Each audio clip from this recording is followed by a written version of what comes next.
Good morning children.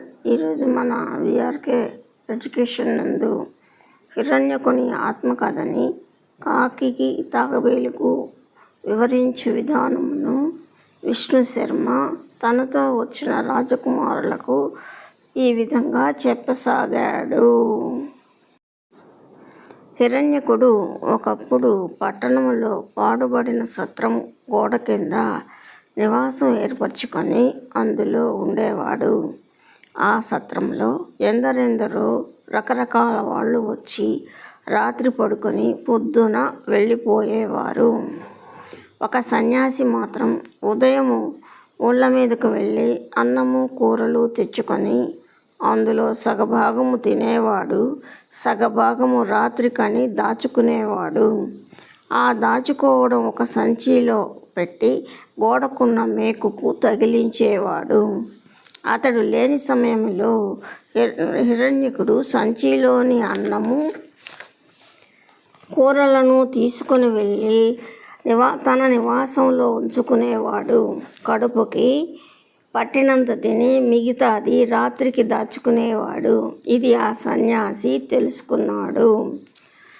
హిరణ్యకుడిని పట్టి చంపేయాలని ప్రయత్నాలు ప్రారంభించాడు. ఇంకా అక్కడ ఉంటే లాభం లేదు, బ్రతకలేను అనుకొని సత్రంలో ఉండేవారికి తెలియకుండా బాటసారులకి అనుమానం రాకుండా హిరణ్యకుడు భయపడి పారిపోయాడు.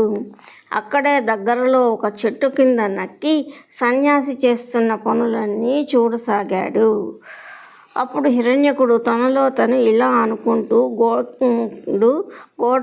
నాడు నా కోసం గోడ కింద తవ్వాడు, చూశాడు కానీ నేను కనిపించలేదు అని తనలో తను అనుకున్నది. ఇక ఆ దారిన పోతున్న ఊకబండి బల్ల కింద నక్కి అడవికి చేరాను అని హిరణ్యకుడు తనలో తాను అనుకొని ఆ విషయం కాకికి నక్కకి తాబేలుకి చెప్పాడు. అడవిలో చెట్టు కింద కన్నము చేసుకొని అందులో స్థిరనివాసం సాగిస్తూ ఉన్నాను. ఆ తరువాతనే లఘుపతనకుడు, చిత్రగ్రీవుడు మొదలగు వారితో కలిసి ఉంటున్నాను. ఆ తర్వాత కాకి పుణ్యమా అనింటూ అతని ఒత్తిడితో నీ దగ్గరకు వచ్చాను, నీ స్నేహం ఆశించి అన్నాడు హిరణ్యకుడు తాబేలుతో. హిరణ్యక, నువ్వు ఏదో పాడుబడిన సత్రం నుంచి వచ్చాను అన్నావు కదా, అది నాకు అర్థం కాలేదు. నువ్వు కంగారులో మాట తడబడుతున్నావు. నీ ఆత్మకథ సరిగా బోధపడేటట్టు చెప్పు. నీతో పాటు సత్రంలో చాలా ఎలుకలు ఉంటాయి కదా, వాటన్నింటినీ విడిచిపెట్టి నువ్వు పారిపోవడం ఏమిటి? వివరంగా చెప్పు అన్నది మందరుడు అనే తాబేలు. అప్పుడు హిరణ్యకుడు ఇలా చెప్పాడు. సన్యాసికి సంచిలో ఆహారం పోయేసరికి కంగారు పడ్డాడు. చూడాకర్ణుడు, వీణాకర్ణుడు అనే ఇద్దరు కూడా ఆ సత్రంలో ఉంటున్నారు. వాళ్ళు సన్యాసికి బాగా తెలుసు. ఎలుక కన్నాన్ని బాగా తవ్వితే లోపల ఉన్న ఎలుకలు బయటికి వస్తాయి కదా అన్నాడు చూడాకర్ణుడు. వెంటనే సన్యాసి గుణపమును తీసుకొచ్చాడు, కన్నాన్ని తవ్వుతున్నాడు. అప్పుడు నాతో పాటు కన్నంలో ఉన్న ఎలుకలన్నీ పారిపోయాయి. నేను మాత్రమే అక్కడ మిగిలాను. అక్కడే ఒక మూల నక్కి వాళ్ళ మాటలన్నీ వింటూ వాళ్ళు చేసే పనులన్నీ చూస్తున్నాను. ఎలుకకు అంత ఎత్తుగా ఉన్న కొయ్యికి తగిలించిన సంచి ఎలా తెస్తుంది?